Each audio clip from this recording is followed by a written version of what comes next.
Durante la boda de mi hija única, pasé la noche entera sonriendo para las fotos, mientras cargaba un secreto devastador. Horas antes, había encontrado a mi marido Javier en el jardín del salón abrazado con Regina, intercambiando caricias como si yo no existiera. Tragué el llanto para no arruinar el día más importante de mi hija. El vestido de novia de Marta era exactamente como había soñado desde niña.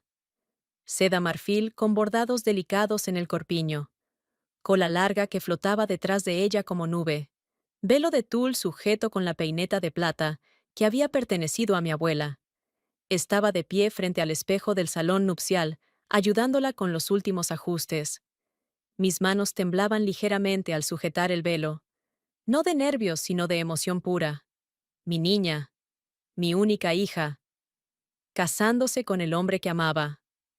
Marta me miró a través del espejo con ojos brillantes. Preguntó si estaba bien, si necesitaba un momento. Le sonreí. Le dije que nunca había estado mejor, que era el día más hermoso de mi vida verla tan feliz. Y era verdad. En ese momento, lo era. Eran las 5 de la tarde de un sábado de abril en Sevilla. El Salón Real de los Naranjos estaba decorado con flores blancas y verdes. 200 invitados llenaban las sillas dispuestas en el jardín principal. Familia, amigos de toda la vida, colegas de la universidad donde daba clases de literatura. Javier me había encontrado una hora antes en el pasillo, impecable en su traje gris oscuro. 40 años de matrimonio, y todavía se veía elegante cuando se esforzaba. Me había besado en la mejilla. Había dicho que estaba preciosa, que Marta estaría orgullosa de tener madre tan hermosa. Yo llevaba vestido azul marino, sobrio pero elegante, apropiado para madre de la novia de 56 años, que había pasado las últimas 3 décadas enseñando literatura clásica a universitarios. Le había agradecido el cumplido. Le había ajustado la corbata que llevaba ligeramente torcida. Gesto automático de esposa de 4 décadas. Había notado que olía a colonia diferente. No la que usaba habitualmente. Algo más dulce, más floral. Pero no había dicho nada. Era día de celebración, no de interrogatorios. La ceremonia comenzó a las 6 en punto. Caminé del brazo de mi hermano hacia mi asiento en primera fila. Javier ya estaba sentado ahí. Me tomó la mano cuando me senté junto a él, gesto que parecía tierno, pero que sentí mecánico. 40 años de matrimonio te enseñan a distinguir entre afecto genuino y performance social. La música comenzó. Todos se pusieron de pie. Marta apareció del brazo de su padrino, caminando por el pasillo central, con sonrisa radiante. Vi a Javier limpiarse una lágrima. Emoción real finalmente. El amor por nuestra hija era lo único auténtico que quedaba entre nosotros. La ceremonia fue perfecta. Votos hermosos. Intercambio de anillos. El beso que selló la unión mientras todos aplaudían. Me permití llorar. Lágrimas de alegría maternal que todos esperaban ver, que eran completamente genuinas en ese momento. El cóctel comenzó inmediatamente después en el jardín lateral del salón. Camareros circulaban con bandejas de champán y canapés. Los invitados se mezclaban formando grupos conversacionales animados. Yo circulaba entre ellos, saludando, recibiendo felicitaciones, respondiendo las mismas preguntas repetidas sobre lo hermosa que se veía Marta, lo emotiva que había sido la ceremonia, lo perfecto que era todo. Javier estaba en otro grupo, conversando con los socios de su empresa de eventos, riendo, gesticulando ampliamente, como hacía cuando contaba anécdotas de trabajo. Vi a Regina entre los invitados, 38 años, rubia, atractiva de forma que requería esfuerzo constante. Vestido rojo, ajustado completamente inapropiado para boda, pero típico de ella. Era conocida del círculo social. Había trabajado brevemente con la empresa de Javier hacía 2 años. Desde entonces, aparecía ocasionalmente en eventos. Siempre sola. Siempre demasiado amistosa con los hombres casados. La había saludado cortésmente al llegar. Ella me había abrazado con efusividad falsa. Había dicho lo hermosa que estaba Marta. Lo afortunado que era el novio. No me había gustado cómo miraba a Javier durante ese intercambio. pero había descartado la incomodidad como paranoia de mujer de cierta edad, error que pronto entendería. El banquete fue servido a las 8. Mesas redondas decoradas con centros de rosas blancas. Menú de 3 tiempos que había ayudado a seleccionar. Vino de La Rioja que Javier había insistido en incluir, porque era favorito de los socios. Estaba sentada en la mesa principal junto a Marta y su nuevo esposo. Javier a mi otro lado, los padres del novio, los padrinos. Comí poco, el estómago cerrado por la emoción del día. Bebí champán. Conversé. Reí en los momentos apropiados. Después de la cena vinieron los discursos. El padre del novio habló primero. Palabras hermosas sobre la familia que se estaba formando. Después el padrino con anécdotas divertidas de la universidad. Me tocaba hablar a mí, madre de la novia. Me puse de pie, micrófono en mano, 200 rostros mirándome expectantes. Hablé del día que nació Marta, de la primera vez que la sostuve, del orgullo que había sentido viéndola crecer, de la mujer extraordinaria en que se había convertido. Hablé de lo afortunado que era su esposo de encontrar pareja tan maravillosa, de la felicidad que sentía al verlos comenzar esta nueva etapa. Mi voz se quebró ligeramente al final, emoción genuina atravesando la compostura profesional de profesora, acostumbrada a hablar frente a audiencias. Todos aplaudieron. Marta tenía lágrimas en los ojos. Se levantó y me abrazó fuerte, susurrando gracias en mi oído. Javier debía hablar después. Padre de la novia. Pero cuando llegó su turno, no estaba en su asiento. Miré alrededor del salón. No lo vi entre los grupos en las mesas. No estaba en la barra. No en la entrada. El coordinador del evento se acercó preguntando si debía buscarlo. Le dije que probablemente había ido al baño, que esperáramos un momento. 5 minutos pasaron. 10. El coordinador comenzaba a verse nervioso. Había programa que seguir. La fotografía oficial de la familia estaba programada para después de los discursos. Me disculpé de la mesa. Le dije a Marta que iba a buscar a su padre, que probablemente estaba atendiendo llamada de trabajo y había perdido noción del tiempo. Ella asintió sin sospechar nada, confiando en que yo solucionaría el pequeño inconveniente, como siempre hacía. Salí del salón principal hacia el pasillo que conectaba con los diferentes espacios del lugar. Revisé el baño de hombres llamando desde afuera. Sin respuesta. Caminé hacia las oficinas administrativas. Vacías. Después hacia la terraza trasera. Nadie. El salón tenía jardín extenso en la parte posterior.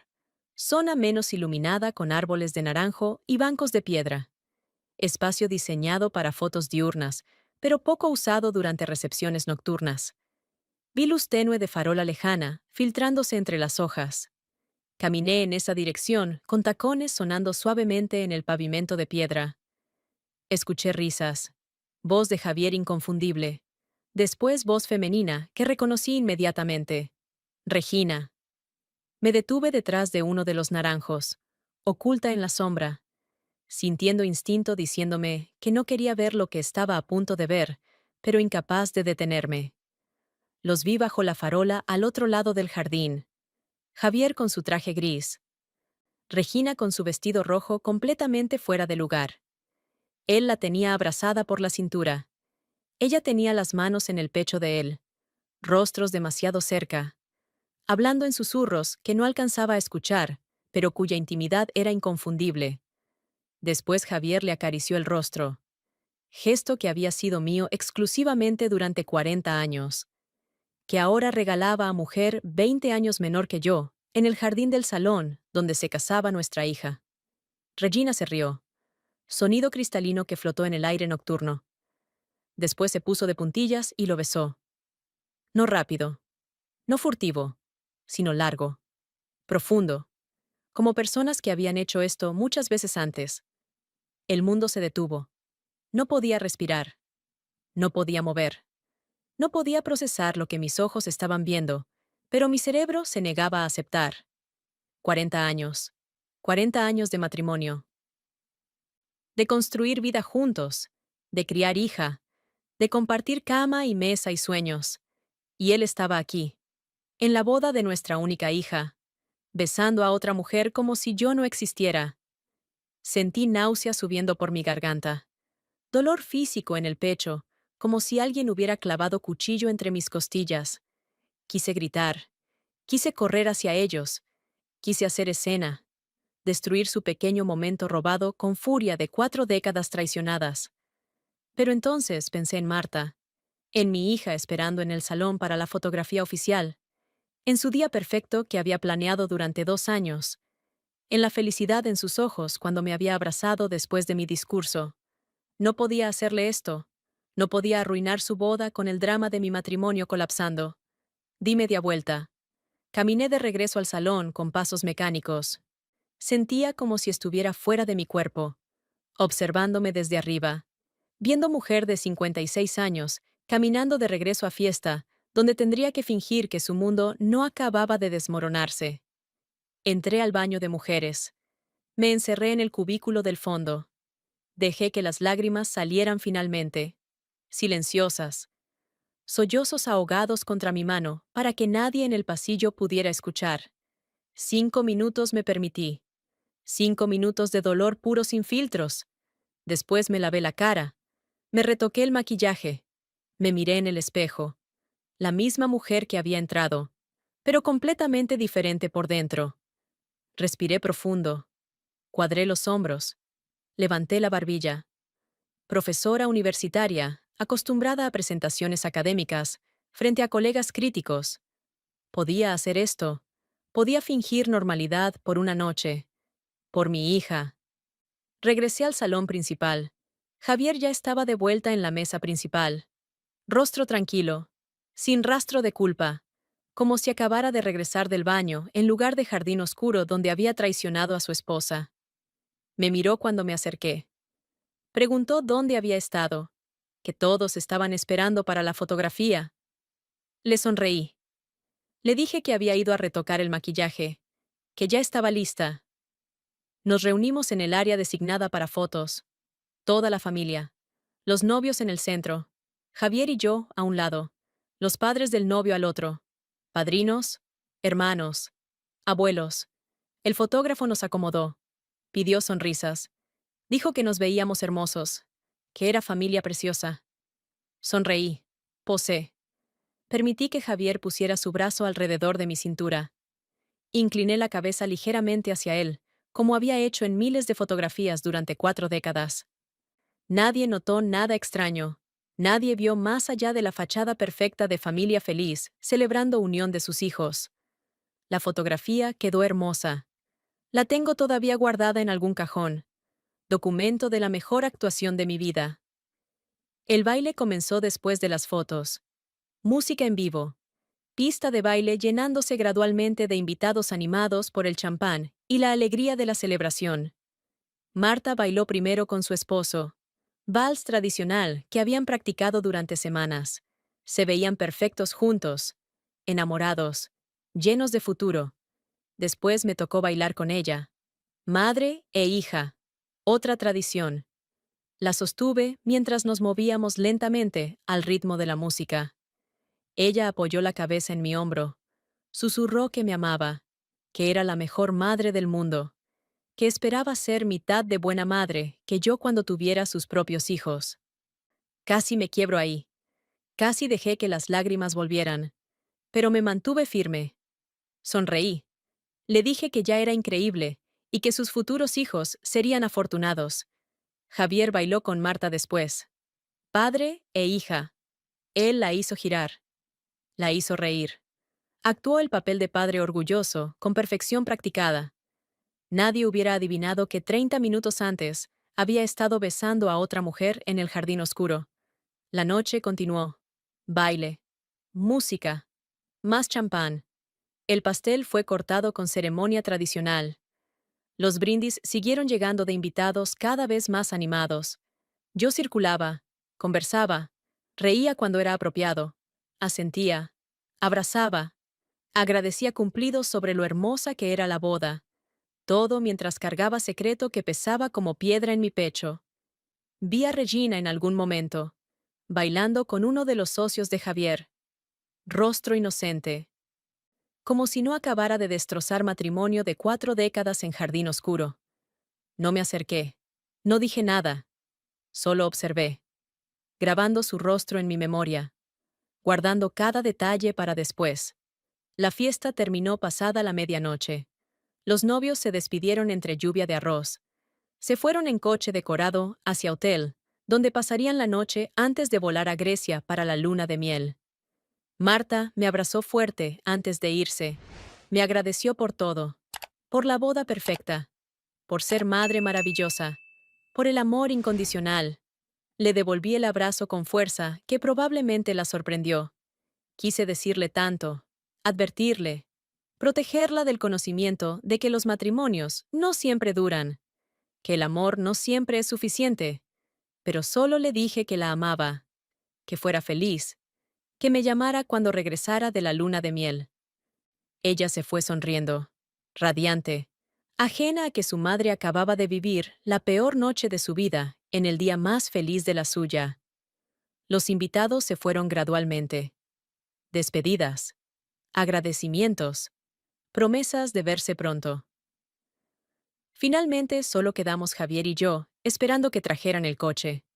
Él comentó que había sido boda hermosa, que Marta se veía radiante, que todo había salido perfecto. Asentí. Dije que sí, que había sido día inolvidable, inolvidable por todas las razones equivocadas. El camino a casa fue silencioso. Javier conduciendo, yo mirando por la ventana, luces de Sevilla pasando borrosas. Llegamos. Entramos. Él se aflojó la corbata. Comentó que estaba agotado, que había sido día largo. Subió a la habitación. Yo me quedé abajo, sentada en el sofá de la sala, todavía con mi vestido azul marino, todavía con los tacones que me lastimaban los pies, mirando la pared, procesando finalmente lo que había visto, lo que significaba, lo que tendría que hacer. Pero no esa noche. Esa noche solo me permití sentir el dolor, el shock, la traición. El llanto vino finalmente sin testigos que exigieran compostura, sollozos que sacudían todo mi cuerpo, lágrimas que empapaban mi vestido elegante. 40 años. 40 años perdidos con hombre que me había traicionado en el día de la boda de nuestra hija. Finalmente subí a la habitación. Javier dormía profundamente, rostro tranquilo, sin pesadillas, sin culpa aparente. Me cambié en el baño. Me quité el maquillaje. Me puse pijama. Me acosté en mi lado de la cama. La misma cama que habíamos compartido durante décadas, que ahora se sentía como territorio enemigo. Cerré los ojos. No esperaba dormir. Y no lo hice. Pasé la noche mirando el techo, planeando, calculando, decidiendo qué hacer con el conocimiento que ahora cargaba. El amanecer llegó lentamente, luz gris filtrándose por las cortinas. Me levanté, bajé, preparé café. La vida continuaba. Aparentemente normal en la superficie, completamente destrozada por dentro. Pero ya aprendería que las grietas invisibles son las más peligrosas, las que se expanden lentamente hasta que todo colapsa. Y cuando eso pasara, me aseguraría de no ser yo quien quedara enterrada bajo los escombros. Una semana después de la boda, dejé de fingir que estaba bien. No frente a Javier. Con él mantenía la fachada perfecta. Buenos días. Buenas noches. Conversaciones superficiales sobre el trabajo y los quehaceres domésticos. 40 años de práctica hacían fácil el teatro, pero mi cuerpo no podía mentir. Perdí peso. Dejé de dormir correctamente. Las ojeras se hicieron permanentes bajo capas de corrector que ya no las ocultaban completamente. En la universidad, mis colegas comenzaron a preguntar si me sentía bien, si necesitaba tomarme unos días. Les decía que solo estaba cansada, que la boda había sido agotadora, que ya pasaría. Marta regresó de Grecia bronceada y feliz. Me llamó el mismo día que aterrizó. Dijo que vendría a visitarme al día siguiente, que tenía 1000 fotos que mostrarme, que la luna de miel había sido perfecta.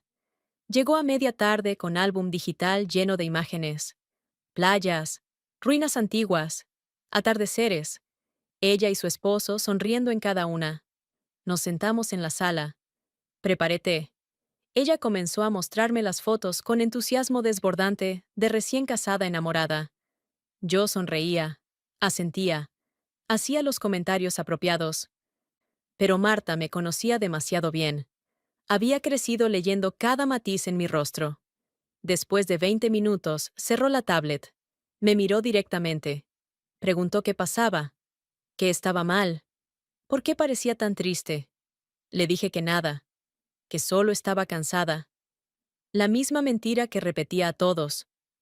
Marta no la aceptó. Dijo que me conocía, que algo había pasado, que llevaba 3 semanas notando mi tristeza, incluso en los mensajes que le enviaba durante la luna de miel. Le insistí que estaba bien, solo necesitaba descansar. Ella se levantó, se sentó a mi lado en el sofá, tomó mis manos entre las suyas. Me miró con preocupación genuina, que me partió el corazón. Dijo que era su madre, que podía contarle cualquier cosa, que la estaba asustando verme así, y me quebré. Después de 3 semanas sosteniendo el secreto sola, finalmente se derrumbó la presa. Comencé a llorar.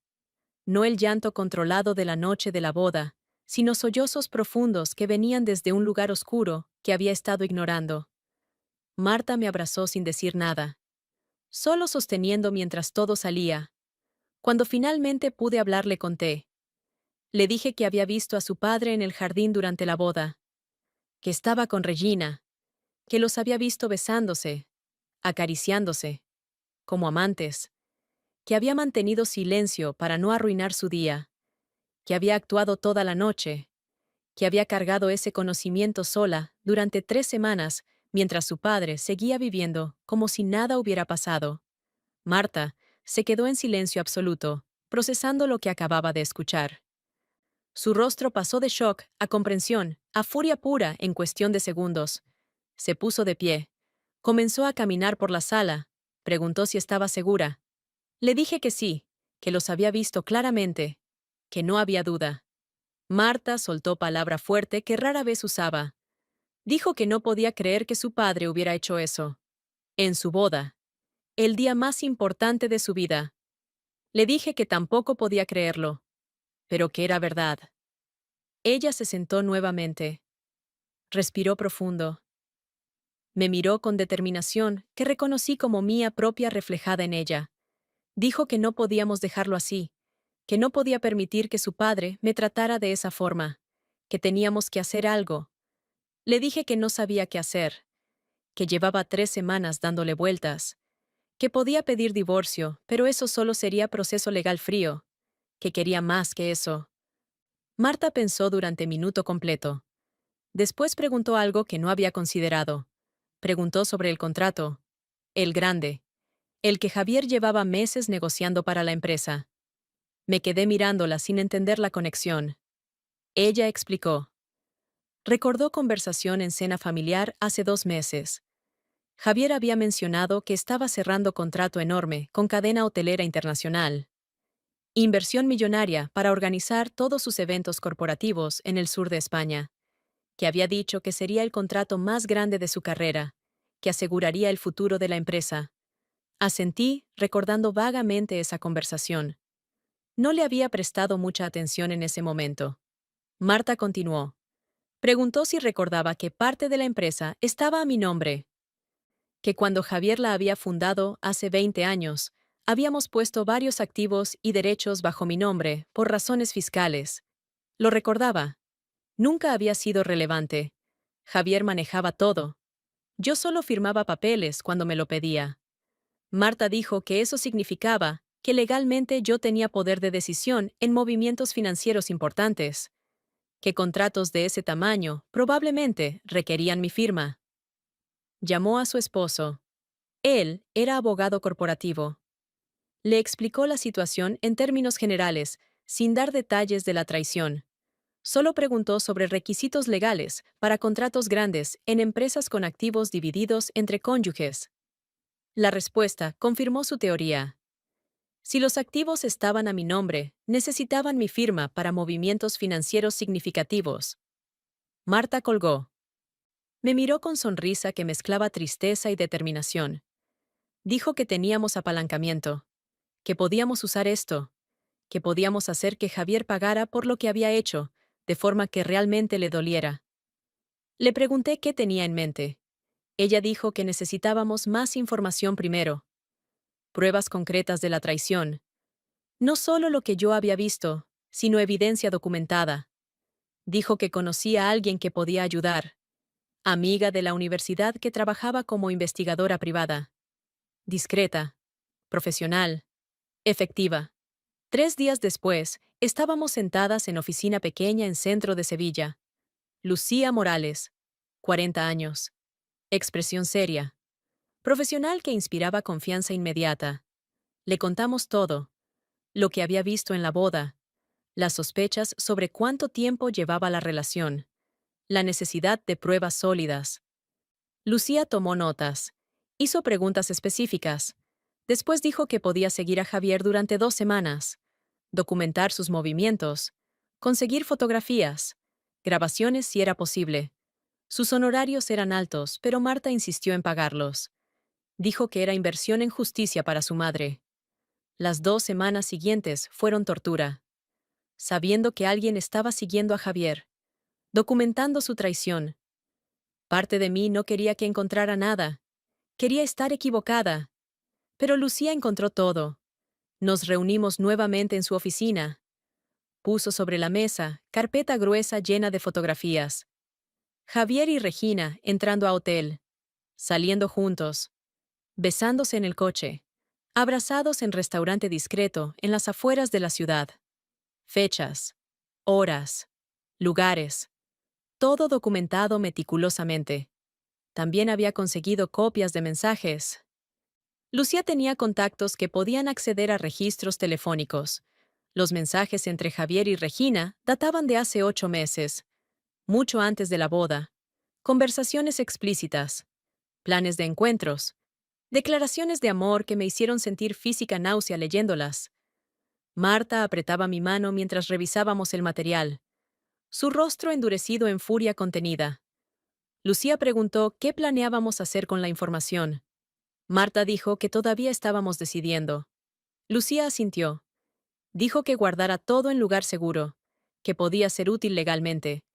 Salimos de la oficina con carpeta pesada, llena de evidencia de traición de 8 meses. En el coche, Marta preguntó cuándo era la firma del contrato. Le dije que Javier había mencionado que sería en 2 semanas. Reunión grande con los socios de la cadena hotelera. Todo muy formal. Marta sonrió. No era sonrisa feliz. Era sonrisa de persona, planeando venganza calculada. Dijo que teníamos 2 semanas para prepararnos. Para planear exactamente cómo usar el momento para máximo impacto. Los siguientes días los pasamos elaborando el plan. Marta, con su mente legal heredada de años, viéndome trabajar casos. Yo con mi conocimiento de los documentos de la empresa. Verificamos que efectivamente necesitaban mi firma.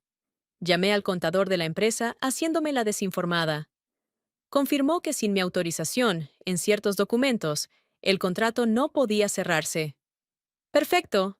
El día de la reunión llegó. Javier salió de casa temprano. Traje nuevo. Nervioso pero emocionado. Me besó en la mejilla al salir.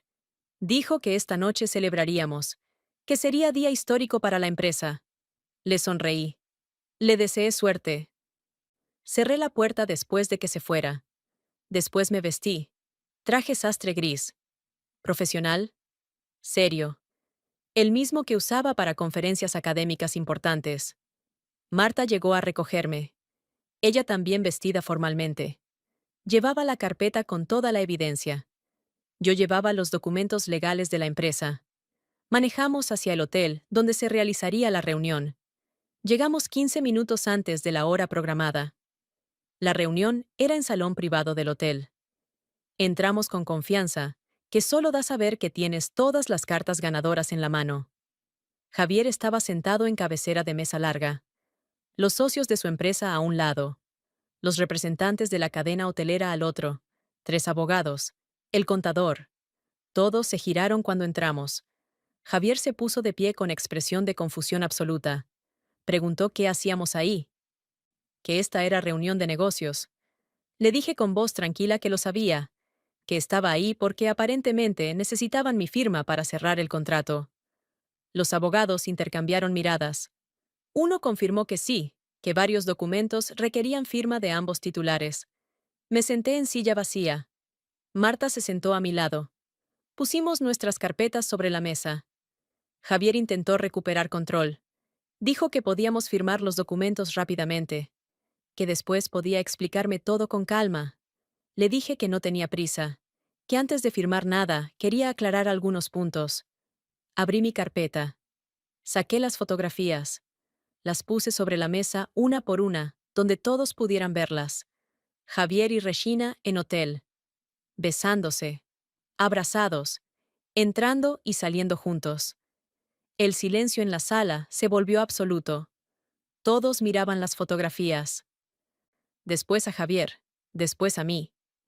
Expliqué con voz clara que estas fotografías habían sido tomadas durante los últimos 2 meses, que documentaban relación extramatrimonial que mi esposo llevaba con una de las empleadas de su empresa, que también tenía mensajes, conversaciones, evidencia clara de traición que databa de 8 meses atrás. Javier intentó hablar. Dijo mi nombre con pánico en voz. Lo interrumpí. Dije que no había terminado. Saqué los papeles de divorcio que había preparado, con ayudado de abogado. Los puse sobre la mesa. Dije que estaba solicitando divorcio inmediatamente. Que dadas las circunstancias, no firmaría ningún contrato relacionado con la empresa. Que de hecho estaba iniciando proceso para separar todos los activos que estaban a mi nombre. Que sin mi firma, este contrato no podía proceder. Que sin mi cooperación, muchos de los movimientos financieros de la empresa quedarían bloqueados. Uno de los socios de la cadena hotelera se levantó. Dijo que claramente había asuntos personales que resolver, que pospondrían la firma indefinidamente hasta que la situación legal estuviera clara. Los demás representantes asintieron. Comenzaron a recoger sus documentos, a guardar las tablets, a prepararse para irse. Javier intentó detenerlos. Suplicó que esperaran, que podía resolver esto, que no era necesario cancelar todo. El representante principal dijo que su empresa no hacía negocios con socios en medio de crisis legales complicadas, que era política estándar. En 10 minutos, la sala estaba vacía, excepto por Javier, sus socios, Marta y yo.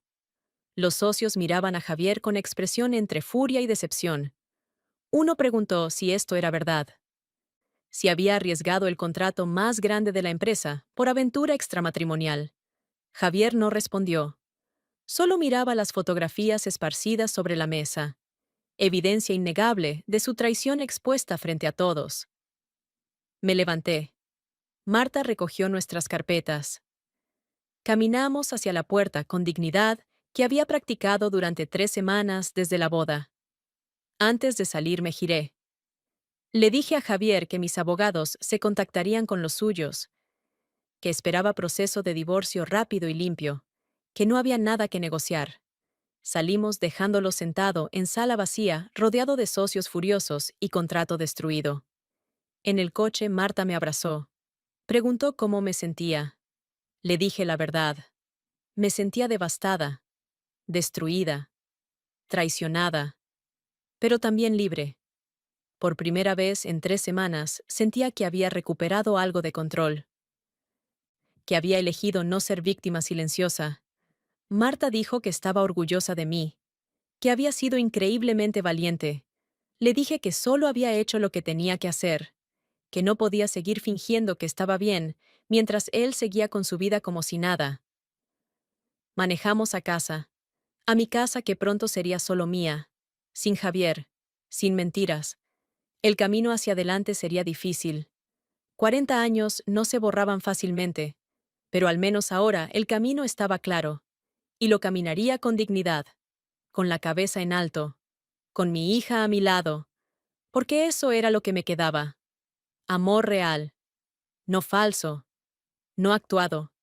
Y eso valía más que cualquier contrato. El proceso de divorcio fue sorprendentemente rápido.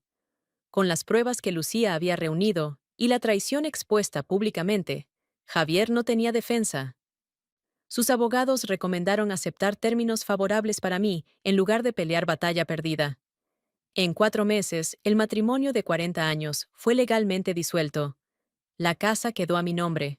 La mitad de los activos de la empresa también. Cantidad considerable, dado que la empresa había crecido significativamente en 2 décadas.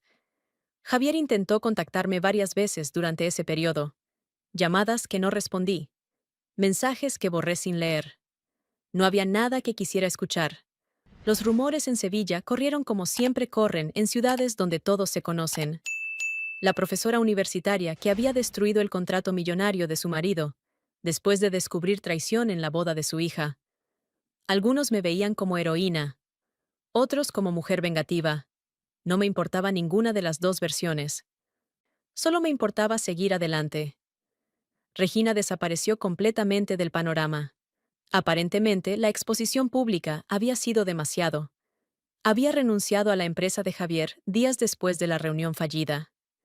La empresa de Javier sobrevivió, pero malherida. Perdieron el contrato grande. Varios clientes se fueron al conocer el escándalo. Los socios consideraron comprar su parte y echarlo, pero finalmente decidieron darle una última oportunidad. No seguí esos detalles de cerca. Ya no era mi problema. Lo que sí fue mi problema fue decidir qué hacer con mi nueva vida. Con el dinero de la partilla. Con el tiempo que ahora era completamente mío. Tenía 56 años. Demasiado joven para retirarme. Demasiado experimentada para conformarme con simplemente existir. La idea llegó una tarde mientras tomaba café con Marta. Hablábamos sobre libros como siempre hacíamos, sobre autoras que amábamos, sobre la dificultad de encontrar librerías buenas en Sevilla. Marta dijo casualmente que debería abrir una, que tenía el conocimiento, la pasión, ahora los recursos. La idea se quedó conmigo, creciendo, tomando forma. Una semana después, comencé a investigar locales disponibles. Encontré espacio perfecto en el barrio de Santa Cruz. 2 plantas, techos altos, ventanas grandes que dejaban entrar luz natural. Firmé el contrato de alquiler 2 semanas después. Comencé la renovación inmediatamente. Contraté carpinteros que construyeron estanterías de madera oscura del suelo al techo. Pinté las paredes de color crema cálido. Instalé iluminación suave, que hacía que el espacio se sintiera acogedor. Marta me ayudó a seleccionar el inventario inicial. Clásicos de literatura. Autoras contemporáneas. Sección especial de poesía española. Otra de literatura latinoamericana. Dediqué esquina del segundo piso a espacio de lectura. Sillones cómodos. Lámparas de pie. Mesa baja con café y té gratis para los clientes. Llamé a la librería entre páginas. Simple, directo, invitando. La inauguración fue 3 meses después del divorcio. Marta organizó pequeño evento. Invitó a amigos, a colegas de mi universidad, a vecinos del barrio. 50 personas llenaron el espacio. Brindamos con cava. Hablé brevemente sobre el amor a los libros, sobre crear espacio donde otros pudieran descubrir ese amor también. No mencioné el divorcio. No mencioné a Javier. Esa parte de mi vida estaba cerrada. Esto era comienzo de algo completamente nuevo. El negocio creció más rápido de lo esperado. El barrio de Santa Cruz tenía turistas, pero también residentes, que apreciaban tener librería de calidad cerca. Estudiantes de la universidad comenzaron a venir regularmente. Organicé clubes de lectura los jueves por la noche. Presentaciones de autores locales los sábados. Talleres de escritura creativa una vez al mes. El espacio se convirtió en más que librería. Se volvió punto de encuentro. Comunidad. Lugar donde personas que amaban las palabras podían conectar. Las ganancias el primer año superaron todas las proyecciones. Contraté 2 empleados. Después 4. Expandí el inventario. Agregué sección de libros usados que se volvió increíblemente popular. En las noches después de cerrar, me quedaba en el segundo piso. Copa de vino en mano. Rodeada de libros. Sintiendo paz que no había sentido en décadas. Marta venía a visitarme regularmente. A veces traía a su esposo. Otras venía sola y tomábamos café en la esquina de lectura, hablando durante horas. Un día me dijo que estaba embarazada, que iba a ser abuela. Lloré de felicidad pura. Vida continuando. Generación nueva comenzando. Le pregunté si había hablado con su padre. Dijo que sí, que mantenían relación cordial pero distante, que él había intentado disculparse múltiples veces, pero que ella no estaba lista para perdonar completamente. Entendía eso. El perdón no era obligatorio, especialmente cuando la traición había sido tan profunda. El día que nació mi nieta, fui al hospital inmediatamente. Sostuve a la bebé pequeña en brazos, sintiendo amor que trascendía todo el dolor pasado. Marta me miró con lágrimas en los ojos. Dijo que quería que su hija creciera viendo ejemplo de abuela fuerte, que supiera que las mujeres pueden reconstruirse después de cualquier cosa. Le dije que le enseñaríamos exactamente eso. Juntas. 2 años después de abrir la librería, organicé evento especial. Presentación del libro de autora sevillana, que había escrito sobre mujeres reinventándose después de crisis. La sala estaba llena. Entre el público vi rostros conocidos, amigas, estudiantes, clientes regulares, Marta con su hija en brazos. La autora habló sobre resiliencia, sobre encontrar fuerza en momentos oscuros, sobre construir algo hermoso de cenizas de lo que fue. Después, firmó libros. Una mujer de mi edad se acercó a mí. Dijo que había escuchado mi historia, que la inspiraba, que estaba pasando por divorcio difícil y no sabía cómo seguir adelante. Le dije lo que había aprendido, que el dolor era real pero temporal, que la vida después podía ser incluso mejor si elegías construirla conscientemente, que nunca era demasiado tarde para comenzar de nuevo. Ella me agradeció con lágrimas. Compró 3 libros. Dijo que volvería. Esa noche, después de cerrar, me senté en mi sillón favorito del segundo piso, mirando las estanterías llenas, las luces suaves, el espacio que había creado de la nada. Pensé en Javier brevemente, preguntándome si alguna vez se arrepentía realmente, si entendía todo lo que había perdido. Después dejé de preguntármelo. Ya no importaba. Su vida había seguido su camino. La mía había florecido de formas que nunca hubiera imaginado. Tenía mi negocio, mi independencia, mi dignidad intacta, relación profunda con mi hija, nieta hermosa, comunidad que había construido alrededor de amor, compartido por las palabras.